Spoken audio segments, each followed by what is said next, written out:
할렐루야. 네, 우리 간증을 너무 은혜롭게 잘 들어가시고 오늘 설교도 잘 될 것 같습니다. 자, 하나님 말씀 함께 나누겠습니다. 마가복음 오늘은 14장 말씀입니다.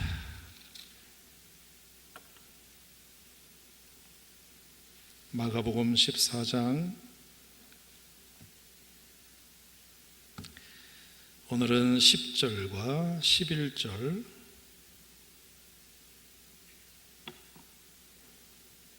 마가복음 14장 10절과 11절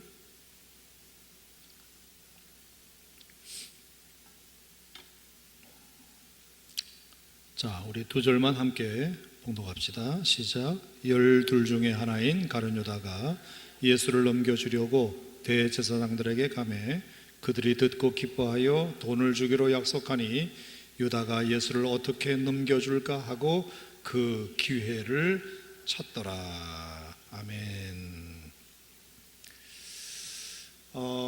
금양로 기도회 오늘 이 밤에 비도 오는데 또 피곤하신데 나와주셔서 참 감사합니다.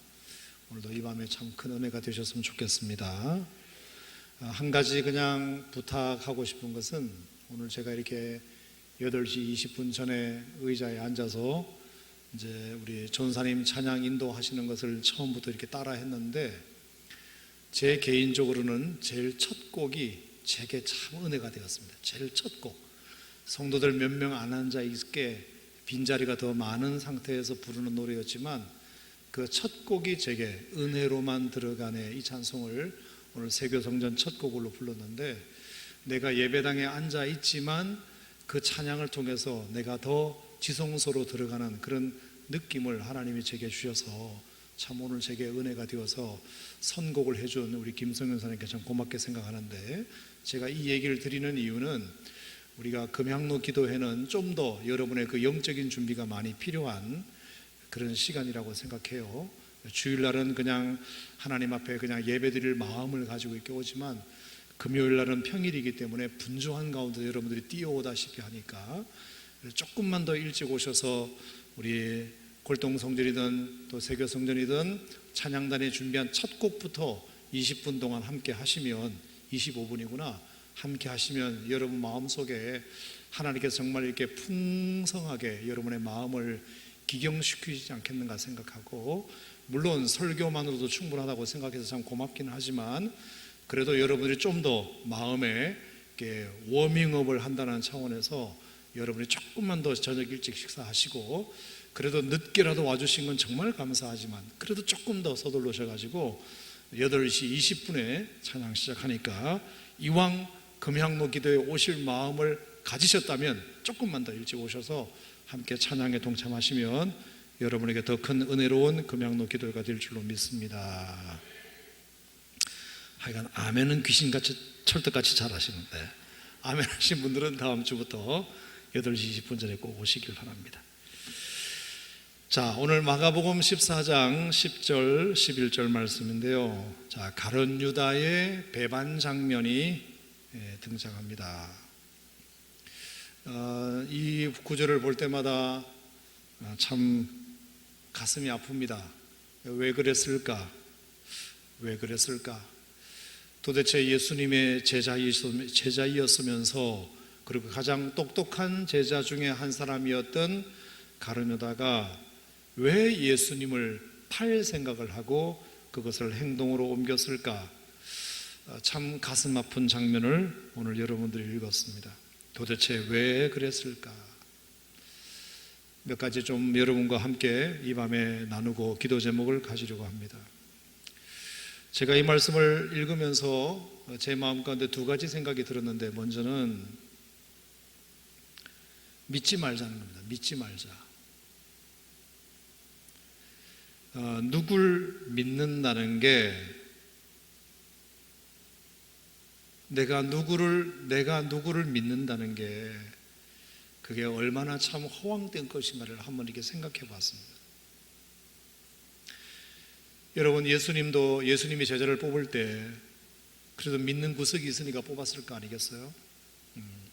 이 사람은 이런 점이 마음에 들고 저런 사람은 저런 점이 마음에 들고 출신 성분은 좀 그렇다 하더라도 어쨌든 그 중심을 보고 뽑았을 것이고, 모든 조건이 100%다 만족해서가 아니라 그래도 예수님 나름으로 이거는, 이 친구는 이런 장점이 있어, 뭔가 그래도 한두 가지 이상의 장점은 보고 뽑았을 거란 말입니다. 그래서 그를 믿었다는 거죠. 그런데 예수님의 그 믿음을 철저하게 배신한 그 가룟 유다의 모습을 보면서 사람이 사람을 믿는다는 게 얼마나 불안한 것인지를 우리가 한번 이렇게 생각해 보게 됩니다. 믿는 도끼에 발등이 찍힌다는 말이 그냥 나온 말이 아닐 것이다. 사람이 사람을 믿는다는 것, 누가 누구를 믿는다는 것이 얼마나 참 약한 것인가, 불완전한 것인가를 한번 생각해 보게 되고요. 또 하나는 나의 결심도 믿지 말자. 여러분, 가룟 유다가 3년 전에 예수님의 제자가 처음 되려고 했을 때 자기 자신이 있었을 것 아닙니까? 그래도 내가 다른 것 하던 일을 때려치우고 예수님의 제자가 되기로 결심할 때에는 뭔가 사람의 나름의 각오가 그에게 있었을 것입니다. 내가 예수의 제자가 되어가지고 뭘 한번 해봐야 되겠다는 자기 자신 나름대로의 자기를 믿는 믿음이 있을 거란 말이에요. 난 잘할 수 있을 거야. 난 잘할 수 있을 거야. 그리고 뭔가 대단한 결심을 했을 것입니다. 하지만 그 결심이 얼마 가지 못하는 것을 보면서 내가 하나님 앞에 뭘 결심한다는 것이 얼마나 부질없는 것인가를 또 한번 깨닫게 됩니다. 내가 수도 없이 결심하지만, 신년 예배 때마다 결심하지만, 매월 시작 때마다 결심하지만, 주일날 말씀을 들을 때마다 또 결심해 보지만, 이 결심이 얼마나 참 나약한 것인가. 인간의 결심이라는 것, 인간의 믿음이라고 하는 것이 얼마나 참 약한 것인가. 그런 것을 이렇게 한번 마음속에 생각하면서 무엇도 자신할 게 없구나, 그런 생각을 가룟 유다를 통해서 한번 해보게 되었습니다. 또 하나는 인간은 인간의 길을 가고 하나님은 하나님의 길을 가신다는 것을 제가 마음속에 좀 깨달아 보았습니다. 한번 따라해 보실까요? 인간은 인간의 길을 가더라도 하나님은 하나님의 길을 가신다. 자, 가룟 유다가 예수를 팔아먹은 것은 절대로 잘한 일이 아닙니다. 절대로 제자로서 스승에게 그런 일을 해서는 안 될 일을 가룟 유다가 했습니다. 인간은 인간의 길을 갔습니다. 인간이 가는 길은 아주 나쁜 길이었습니다. 사악한 길이었습니다. 절대로 스승과 제자의 도 가운데서 하지 말아야 할 짓을 가룟 유다가 했습니다. 하지만 참 놀라운 것은 인간은 인간의 길을 갔지만 하나님은 하나님의 길을 가신다. 인간의 잘못을 통해서 하나님께서 뭔가 당신의 뜻을 이루신다는 거에, 이게 참 역사의 아이러니입니다. 인간의 충성하고 헌신하고 봉사하는 것을 통해서 하나님은 하나님의 일을 이루어 가시기도 하시지만, 하나님의 뜻과는 정반대로 우리가 살더라도 하나님은 하나님의 뜻을 이루신다는 게, 이게 참 놀라운 것입니다. 그러면 하지만 여러분들이 오해하지 말아야 될 것이 있습니다. 목사님, 그러면 가룟 유다도 예수님의 인류 구원 사역에 동참했으니까 결국은 잘한 일이네요. 예수를 가룟 유다가 팔기를 참 잘했네요. 그것 때문에 예수는 고난당했고, 그것 때문에 예수님은 십자가에 죽으셨고, 십자가에 죽으셔서 우리가 구원받았으니까 가룟 유다도 공이 크네요. 이렇게 말하면 안 됩니다. 내가 말씀드렸죠. 인간은 인간의 길을 갈지라도 하나님은 하나님의 길을 가신다. 우리가 하나님이 원하시는 대로 충성하고 헌신하고 순종함을 통해서 하나님은 하나님의 역사를 이루어 가시기도 하시고, 우리가 하나님과 어긋난 인생을 살고 하나님께 불순종하더라도 하나님은 능력 있으시기 때문에, 전능하시기 때문에 하나님은 결국 그것을 통해서도 당신의 일을 이루어 가시는 것뿐이지, 인간이 잘못한 그 행동이 잘한 행동은 아니라는 것입니다. 자, 가룟 유다가 배신했습니다. 대제사장들이 예수를 죽이려고 음모했습니다. 그리고 유대인들이 예수를 죽이라고 아우성을 쳤습니다. 빌라도가 결국에 밀란이 일어날까 봐 예수를 십자가에 내동댕이 쳤습니다. 다 잘못한 사람들입니다. 하지만 그것을 통해서 예수님은 십자가에 죽으셨고 하나님이 이루고자 하시는 아름다운 구원의 사역을 이루었다 하더라도 그 과정이 잘못되었기 때문에 가룟 유다에게 점수를 줄 수는 없다는 뜻입니다. 빌라도에게 점수를 줄 수는 없다는 뜻입니다. 예수를 십자가에 못 박아 아웃에서 쳤던 그 유대인에게 잘했다라고 박수 쳐줄 수는 없다는 뜻입니다.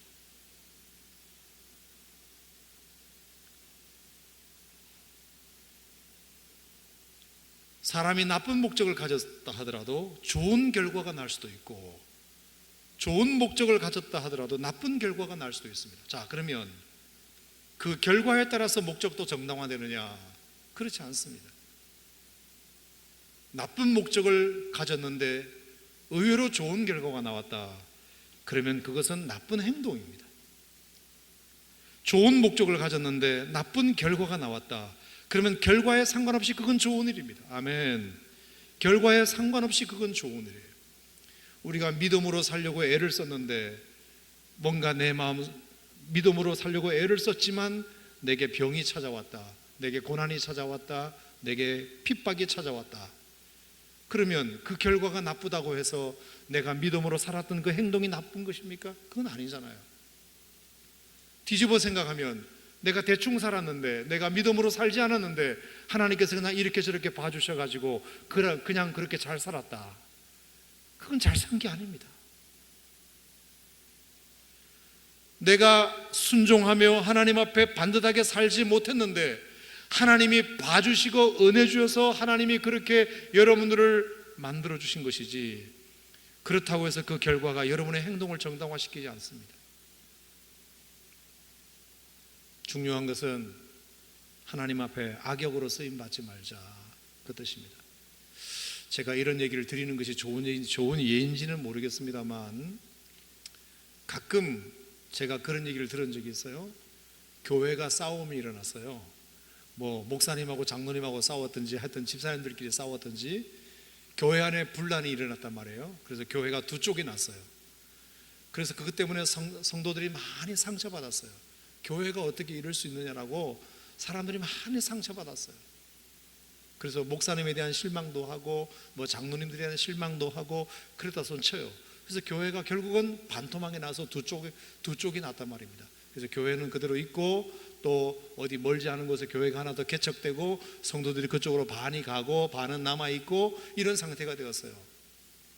근데 이제 새로운 목사님이 어떻게 이렇게 오셔가지고 그래도 이 상처를 극복하고 우리 열심히 하나님의 나라 일을 위해서 열심히 충성합시다 해서 목회를 잘 하셔가지고 두 교회가 다 부흥을 했다고 칩시다. 다 교회가 부흥을 했어요. 그러면 우리가 싸워서 교회가 하나가 두 개가 됐으니까 잘한 일인가? 이런 거죠. 그러면 성도끼리 목사님과 장로가 서로 싸운 게 그게 잘한 일이냐? 결과적으로 교회가 하나가 아니고 두 개가 되어서 하나님 나라의 확장에 기여한 것 아니냐? 이렇게 말하면 안 된다는 뜻입니다. 그게 결과가 좋아도 그 과정 속에서 하나님 말씀대로 순종하지 않은 것에 대한 철저한 회개가 우리에게 있어야지. 우리는 너무 결과지향적이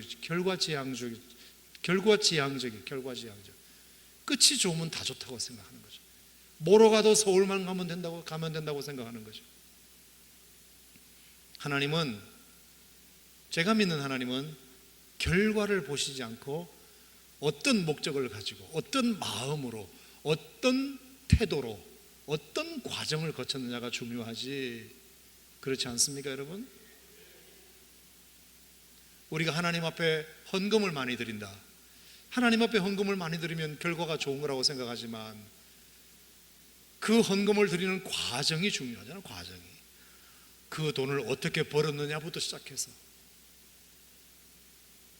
뉴스에 가끔 이렇게 뉴스에 나오는 이 모든 것들이 다 뭐 그래서 교회가 욕을 먹는 건 아닙니까?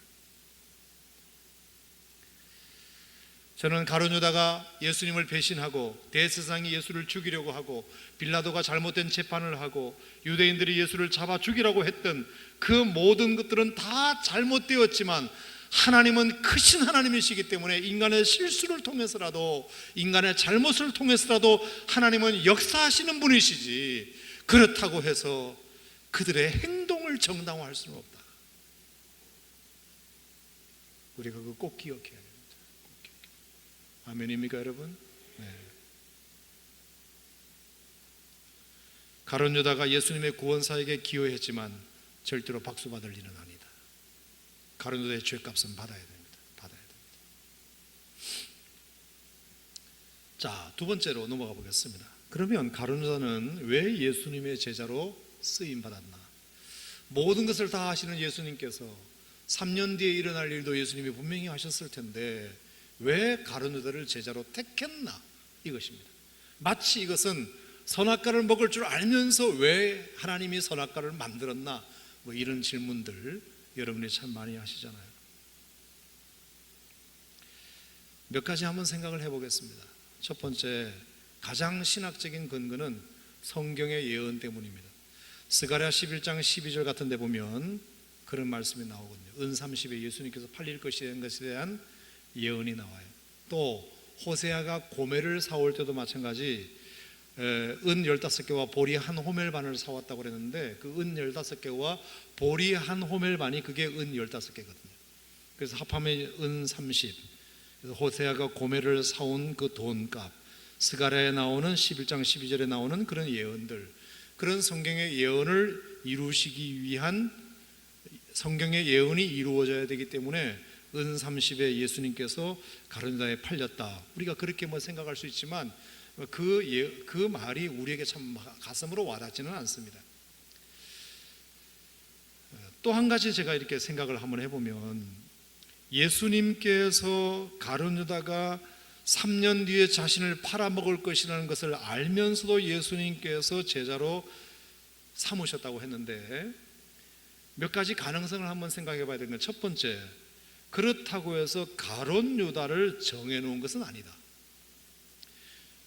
그런 자가 너희 가운데 있을 것이라는 것에 대해서는 예수님이 말씀하셨지만, 그렇다고 해서 가룟 유다를 콕 찍어서 니놈이야 라고 처음부터 그렇게 찍으신 것은 아니다. 누군가는 나를 팔 것이라는 말씀은 하셨지만 그 누군가에 가룟 유다를 정확하게 처음부터 지목하여 집어넣지 않았다는 것. 여러분, 누군가는 악역을 하는 사람이 있습니다. 세상은 다 그래요. 누군가는 악역을 하는 사람이 있습니다. 그것이 또 필요할 때가 있습니다. 하지만 그 악역을 내가 할 필요는 없는 거예요. 내가 할 필요는 없어요.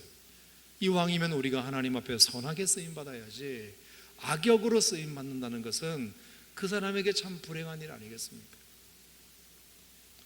또 하나는 가룟 유다를 정확하게 찍어서 정했다고 칩시다. 아예 예수님께서 가룟 유다를 찍어놨다고 칩시다.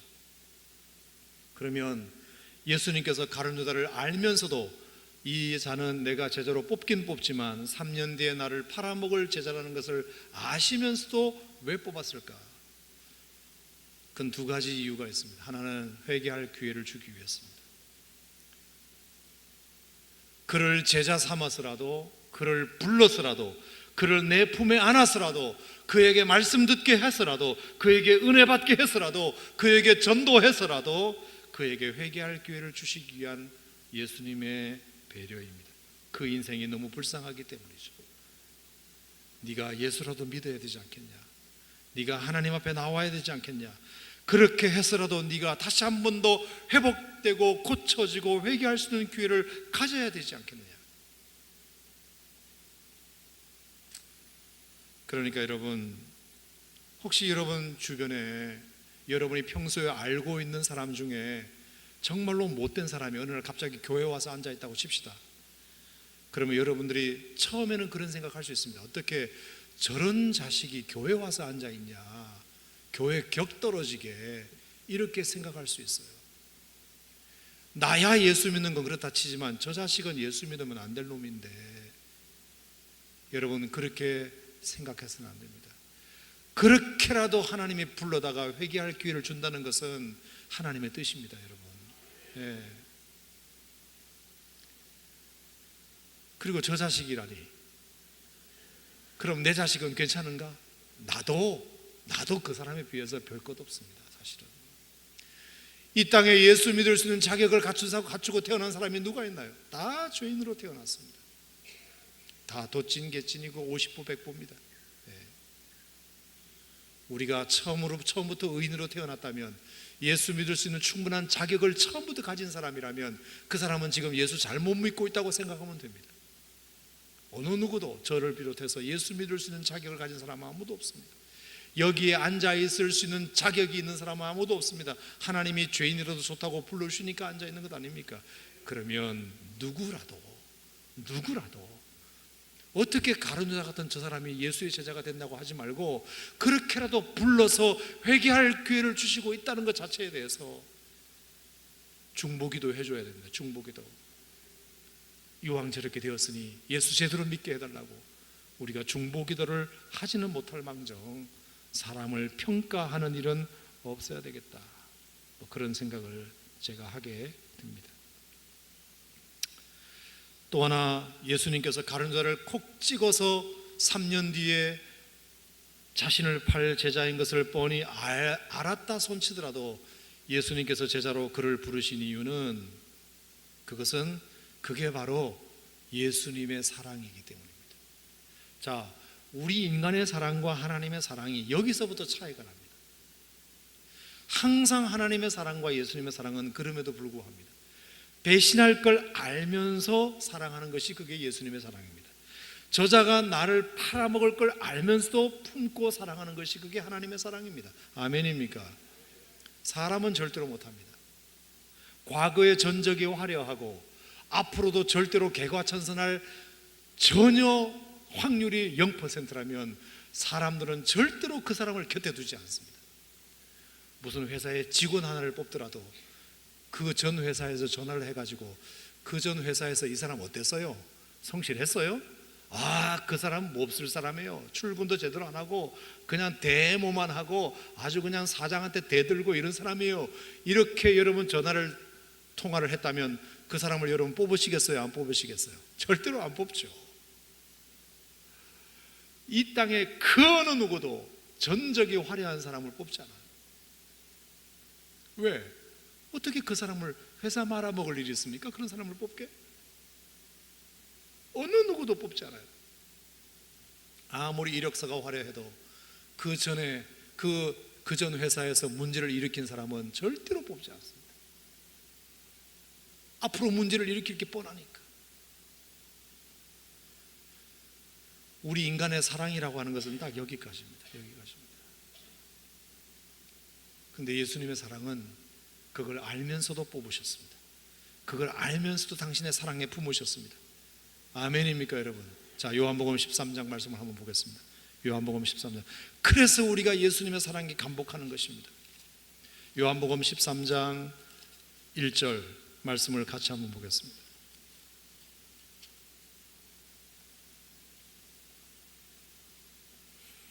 요한복음 13장 1절 시작. 유월절 전에 예수께서 자기가 세상을 떠나 아버지께로 돌아가실 때가 이른 줄 아시고 세상에 있는 자기 사람들을 사랑하시되 끝까지 사랑하시니라. 아멘. 자, 그런데 2절 시작. 마귀가 벌써 시몬의 아들 가룟 유다의 마음에 예수를 팔려는 생각을 넣었더라. 자, 마귀가 가룟 유다의 마음 속에 예수를 팔려는 생각을 벌써 넣었다고 그랬습니다. 벌써.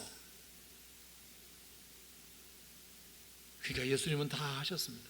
벌써 가룟 유다의 마음 속에 예수를 팔 생각이 들어있다는 사실을 알았습니다. 그런데 13장 1절에 세상에 있는 자기 사람들을 사랑하시되 끝까지 사랑하시니라. 아멘.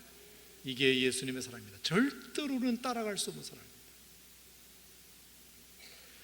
그러므로 벌써 가룟 유다의 마음속에 예수를 팔려는 생각을 넣었다는 사실을 예수님이 아셨지만 예수님은 자기 사람들을 사랑하시되 끝까지 사랑하시니라. 그래서 우리는 이 사랑에 감복하는 것입니다. 이 사랑. 여러분, 이 사랑의 대상에 저와 여러분도 들어있다는 사실을 믿으시기 바랍니다. 저와 여러분도 들어있습니다. 벌써 내 마음속에 예수님을 배반할 생각을 하고 있다는 사실을 아시면서도 예수님은 자기 사람들을 사랑하시되 끝까지 사랑하시니라.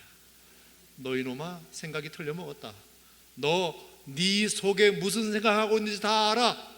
그렇게 한마디 말씀하지 않으시고 끝까지 사랑하시니라. 우리가 이런 걸 생각해 보면 그냥 예수님의 사랑에 그냥 눈물이 나는 것입니다. 다시 한번 말씀드립니다. 여러분, 이것은 가룟유다뿐만 아니라 저와 여러분도 마찬가지입니다. 아멘. 우리의 마음속에 온갖 잡생각들이 들어있지만, 우리의 마음속에 온갖 나쁘고 사악한 생각이 있지만, 주님은 자기 사람이라고 말씀하시고 끝까지 우리를 사랑해 주시는 그 예수님의 사랑에 우리가 주님을 찬양할 수 있기를 축원합니다. 그래서 찬양을 마치 부모님의 사랑과 같은 거죠. 그러니까 사형수를 둔 아들이라 하더라도 어쨌든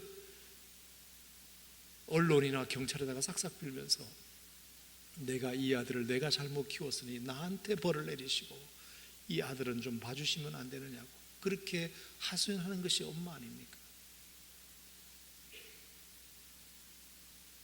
그냥 자녀라는 그 이유 하나만으로 예수님께서는 가룟유다도 분명히 자기 사람이라고 말씀하셨습니다.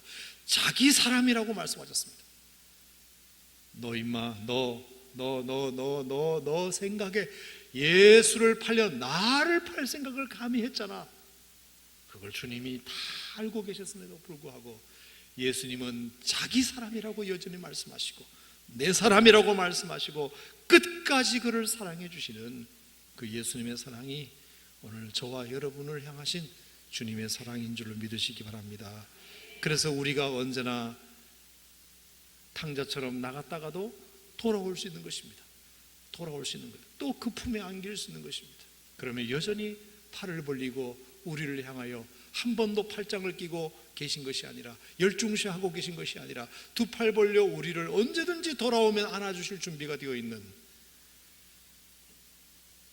우리가 그 예수님을 우리가 생각해 보면 가룟유다는 예수를 팔 것을 뻔히 알면서도 왜 뽑았냐고 말씀할 것이 아니라 그럼에도 불구하고 뽑아주신 그 주님의 사랑이 큰 것입니다. 여러분, 그럼에도 불구하고 가룟유다를 뽑아서 어떻게든지 회개할 길을 한 번이라도 더 주시려고 했던 주님의 마음을 여러분이 알기나 하십니까?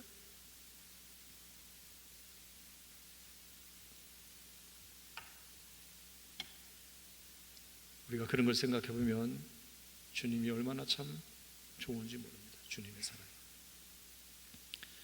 자, 그런데도 왜 가룟유다는 그 사랑을 저버렸을까? 몇 가지 이유를 여러분 잘 알고 계시죠?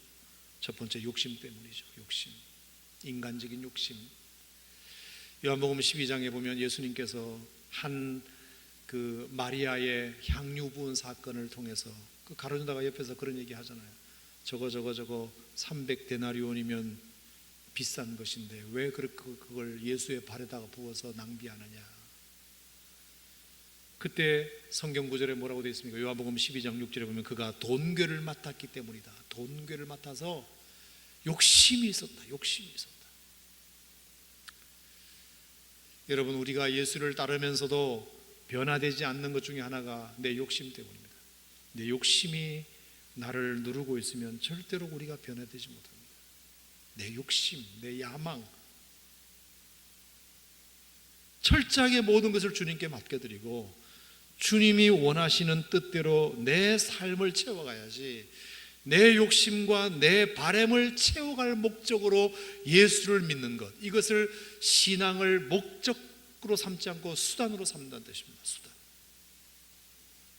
하나님이 우리의 삶의 수단이 되고 예수님이 우리의 삶의 수단이 되고 신앙이 우리의 수단이 되면 언제든지 그는 예수님을 저버릴 수 있습니다. 왜? 자신의 수단을 이루기 위한 수단으로 예수님을 사용했는데 그 예수가 나의 어떤 그 목적의 소용, 효용 가치가 없다고 생각할 때 버리는 것입니다. 목적을 버리는 것이 아니라 수단을 버려버리는 거예요. 그리고 다른 수단으로 갈아타는 것입니다. 이 교회가 안 되니까 저 교회를 가보든지, 기독교가 안 되면 불교로 가보든지. 여러분, 예수를 믿는다는 것은 나의 수단을 이루기 위한 목적, 내 목적을 이루기 위한 수단이 아니라 주님의 목적을 위하여 내가 수단으로 쓰임받겠다고 시작한 것이 신앙생활인 줄로 믿습니다. 내 생각, 내 꿈, 내 재능, 내 달란트, 내 물질, 내 은사가 예수님의 거룩한 목적에 내가 수단으로 쓰임받기 원합니다. 이것이 신앙생활의 시작이지, 여전히 내 목적을 이루기 위하여 교회가 수단이 되고 신앙생활이 수단이 되고 종교가 수단이 되고 신앙이 수단이 되고, 그거는 가룟 유다가 가졌던 마음입니다.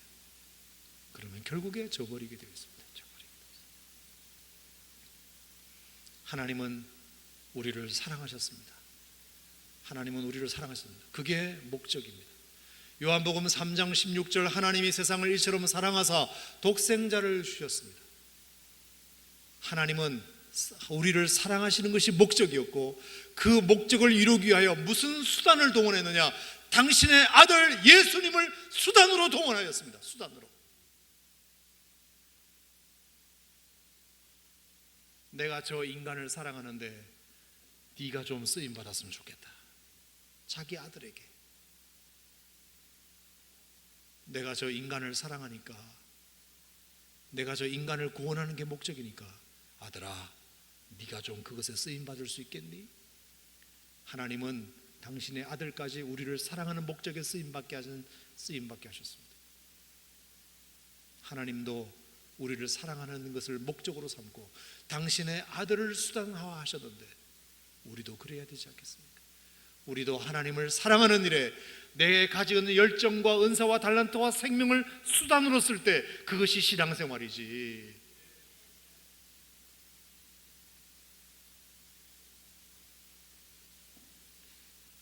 욕심이 잉태하면 죄를 낳습니다. 죄는 사망에 이릅니다. 여러분, 하나님을 왜 믿습니까? 하나님이 여러분의 목적이 되시길 바랍니다.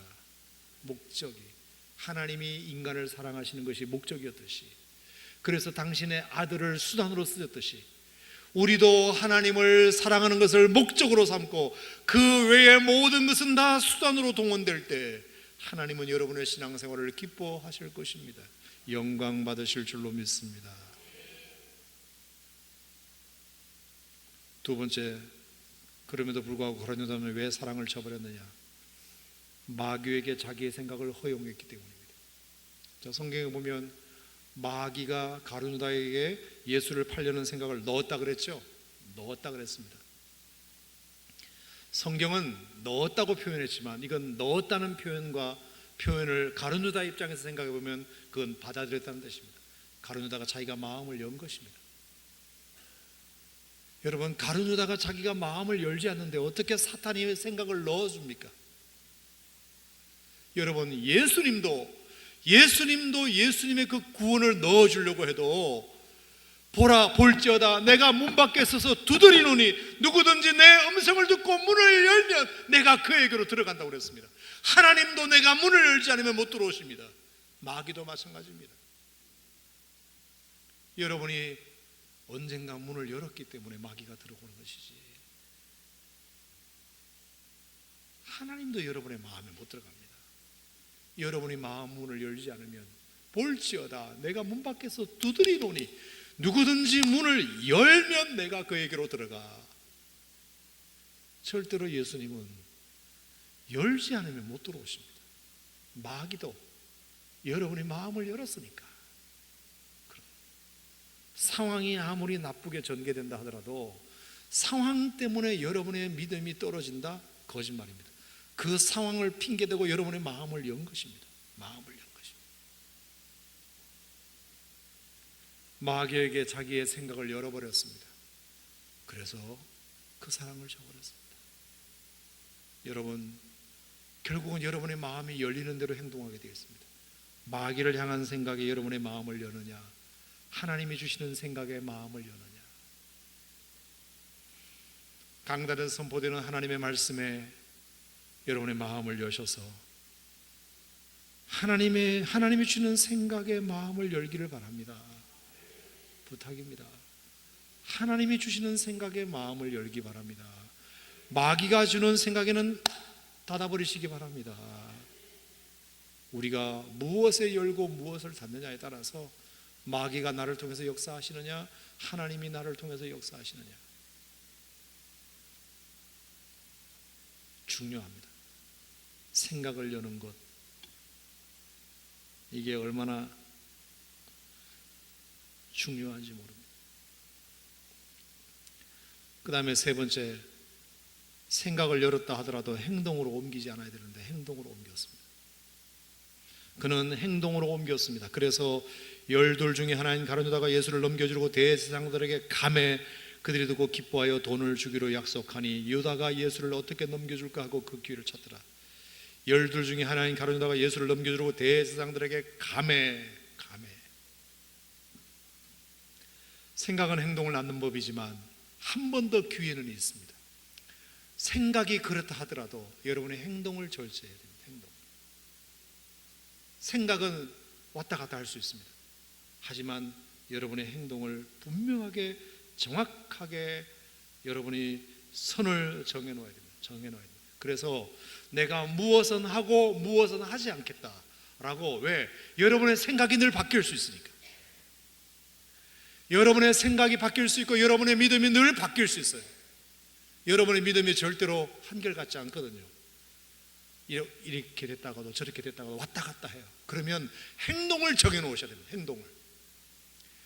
내 생각을 믿지 마시고 내 믿음을 믿지 마시고 여러분의 마음을 믿지 마시고 행동을 정해놓으세요. 예컨대 주일날 예배를 가는 날이다. 그거는 내가 내 생각과 상관없이 정해놓은 행동입니다. 정해놓은 행동, 그 행동에 따라서 내가 움직여야 됩니다. 오늘 내가 내 마음속에 교회 갈 마음이 있냐 없냐를 따지지 말고, 그러면 솔직히 교회 갈 마음이 없을 때도 목회자도 있을 때가 있습니다. 행동을 정해놔야 됩니다. 행동을. 오늘은 내가 주일날이면 무슨 일이 있어도 내 마음이 아무리 울적해도 내 마음이 지금 아무리 속 시끄러워도 나는 그 행동을 정해놨다. 그래야 그 행동을 통해서 생각을 다시 바꿀 수 있습니다. 아멘입니까? 행동을 정해놔야 돼요. 자, 11조도 마찬가지입니다. 하나님께서 내게 기쁨에 날마다 11조를 기쁨으로 드리면 얼마나 좋아요. 하지만 경제사정이 갑자기 어려워질 수 있습니다. 힘들어질 수 있어요. 그러면 생각이 바뀝니다. 생각이 바뀌어요. 생각이 또 혼란이 옵니다. 이걸 해야 되나 말아야 되나. 그래도 단돈 몇만 원이 아쉬운데. 그러면 또 못합니다. 행동을 정해놔야 됩니다. 이거는 그냥 내가 정해놓은 거다. 이거는. 그러면 하나님께서 그 행동을 통해서 다시 여러분의 생각을 바꿔주십니다. 이게 중요합니다. 행동을 정해놓으세요. 따라합시다. 행동을 정해놓자. 네.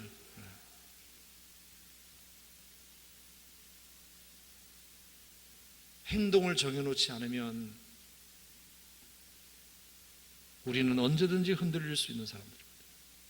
언제든지.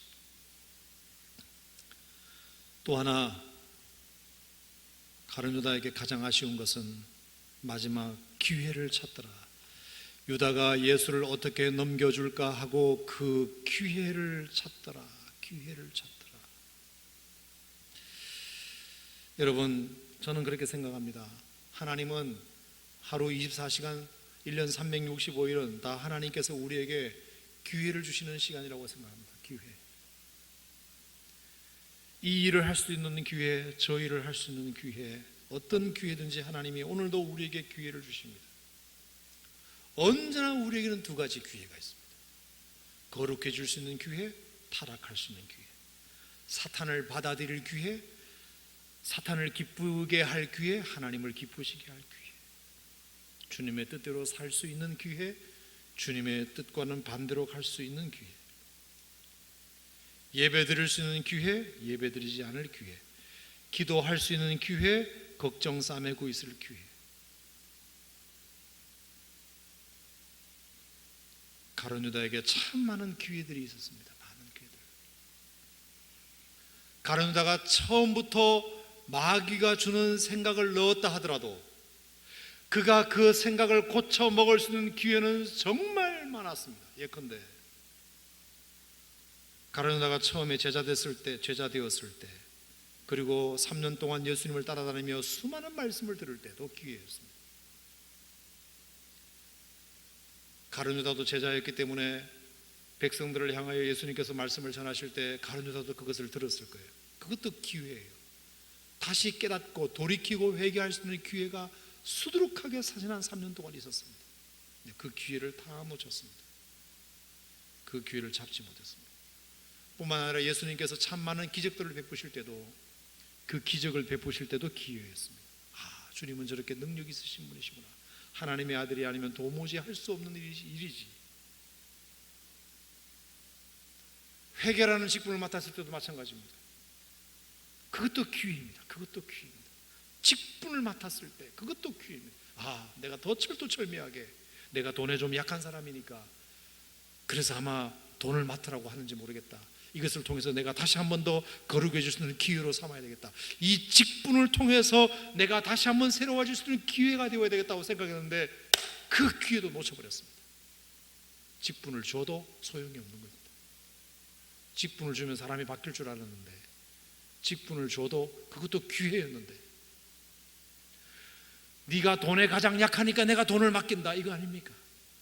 여러분, 예수님이 돈에 가장 약한 사람이라는 것을 가룟 유다가 가장 돈에 약하다는 것을 알았습니다. 그래서 그 약한 것을 극복해 보라고 돈을 맡겼습니다. 그러면 그건 기회입니다. 기회. 자기가 이 돈에 대한 욕심과 탐욕을 제거할 수 있는 기회인데 그 기회를 가룟 유다는 그렇게 생각하지 않고 옳다커니 예수가 나한테 돈을 맡겼네, 내 뒷주머니를 챙길 수 있는 기회로구나, 이렇게 생각했습니다. 마리아가 예수님에게 향유를 부을 때도 기회였습니다. 나는 돈 생각하고 있는데 저 여자는 300데나리오나 되는 엄청난 비싼 향유를 예수님에게 그냥 바치네. 나는 3년 동안 예수를 따라다니면서 도대체 뭐 했나? 한 번만 생각했어도 가룟 유다는 예수를 팔지 않았습니다. 그 기회 또 지나갔습니다. 그리고 대제사장에게 가려고 할 때도 마찬가지입니다. 그의 마음속에 예수를 팔려고 하는 생각이 있었다고 칩시다. 예수를 팔아야겠다는 생각이 이만큼 충만했습니다. 그래서 이제 대제사장에게 가려고 아침에 나섰습니다. 근데 한 번만 더 내가 이거 잘하는 짓인가? 내가 이거 정말 잘하는 짓인가? 내가 정말 대제사장에 가는 게 이게 맞는 건가? 한 번만 생각했어도 그때 그날 아침에 자신의 걸음을 막을 수 있었습니다. 기회는 얼마든지 있습니다. 얼마든지. 뿐만 아니라 그 뒤에도 또 기회가 있습니다. 예수님께서 최후의 만찬을 하실 때 예수님 뭐라 그러셨죠? 나와 함께 이 잔에다가 손대는 자가 나를 팔게 될 것이다. 너희 중에 한 사람이 나를 팔리라. 나와 함께 잔에다가 손을 대는 자가 나를 팔리라. 주님이 그렇게 말씀하실 때도 기회였습니다. 기회였어요. 주님이 나들으라고 하는 소리인가 보다. 내가 지금이라도 돌이켜야지. 또 놓쳐버렸습니다. 예수 믿을 기회, 회개할 수 있는 기회, 변화될 수 있는 기회, 은혜 받을 수 있는 기회, 고칠 수 있는 기회는 주님이 하루에 24시간을 누구에게든지 주시는 것처럼 누구에게나 주십니다. 근데 그 기회는 다 놓쳐버리고 엉뚱한 기회만 찾고 있는 가룟 유다가 오늘 우리의 신앙의 현주소는 아닌가? 도대체 무슨 기회를 찾는다는 말인가? 예수 팔 기회나 찾지 은혜 받을 기회는 다 놓쳐버려요. 시대를 뛰어넘어 오늘 21세기에 오늘 이 오산 침례교를 다니고 있는 여러분들을 한번 생각해 봅시다. 여러분, 말이야 바른 말이지, 오늘 금양로 기도회도 여러분들에게 기회입니다. 기회입니다. 여러분이 어떻게 변화될 것인지에 대한 하나님의 계획이 오늘 예배에도 들어 있습니다. 그럼 그걸 기회로 잡아야 됩니다. 기회로. 늘 내가 금양로 기도는 가는 거고, 오늘도 그냥 가서 기도 한번 하고 오면 되고, 그러면 또 지나갑니다. 또 지나갑니다. 그런 양반이 주일이면 기회라고 생각할까요? 그럼 부흥회를 하면 기회라고 생각했군요. 유명한 강사님이 오셔서 그러면 내가 그때 은혜 받아야지. 여러분, 그때만 기회인가요? 물론 그때도 기회겠죠. 하나님은 하루 24시간을 우리에게 주시는 것처럼 오늘도 하나님은 우리에게 기회를 주십니다. 엉뚱한 데서 찾지 마시고 오늘 찾으십시오. 오늘이 여러분들의 소원을 이룰 기회, 오늘이 하나님께 가까이 갈 수 있는 기회, 오늘이 여러분의 잘못을 회개할 수 있는 기회, 오늘이 하나님 앞에 더 내 삶을 변화시킬 수 있는 기회, 은혜 받을 수 있는 기회. 하나님을 만날 만한 때에 찾아라. 가까이 계실 때에 그를 부르라. 환난을 당했습니까? 그때가 기회입니다. 여러분, 사업에 실패하셨습니까? 그때가 기회입니다. 실현 당했습니까? 그때가 기회입니다. 자식이 속썩입니까? 그때가 기회입니다. 하던 일이 잘 안 되십니까? 그때가 기회입니다. 그때가 기회입니다. 하나님은 여러분들에게 기회를 주시기 위하여 경험을 주십니다. 여러분의 모든 경험은 하나님의 기회와 맞물려 있습니다. 그러니까 기회라고 생각하십시오. 하나님이 또 뭔가 나에게 주시고자 하시는 것이 있는 겁니다. 늘 모든 사람에게 태양이 쬐는 것처럼 모두에게 다 하나님은 기회를 주십니다. 저는 오늘 이 밤이 지난주에도 드렸던 금양로 기도회, 다음 주에도 있을 금양로 기도회지만 하나님이 오늘 이 밤에 여러분들 이 자리에 오게 하신 이유, 꼴동 성전에 앉아있게 하신 이유, 하나님이 뭔가 나에게 기회를 주시나 보다. 아멘입니까? 오늘 안 나오려고 그랬는데, 오늘 비도 오고 그냥 우중충하고 그냥 부침개나 해먹으려고 그랬는데, 하나님이 그래도 나의 발걸음을 이곳으로 인도하신 거 보니 뭔가 하나님이 나에게 기회를 주시나 보다. 그러면 맞습니다. 그 말이 정답입니다. 오늘도 하나님 앞에 여러분의 그런 하나님께 좀 더 가까이 나아갈 수 있는, 그래서 수많은 기회를 놓쳐서 결국에 역사의 배신자가 된 가룟 유다처럼 되지 말고 하나님이 주시는 기회를 선용하여 날마다 여러분의 삶이 놀랍게 변화되어가는 주의 백성들이 되시기를 주님의 이름으로 축원합니다. 하나님 아버지 감사합니다.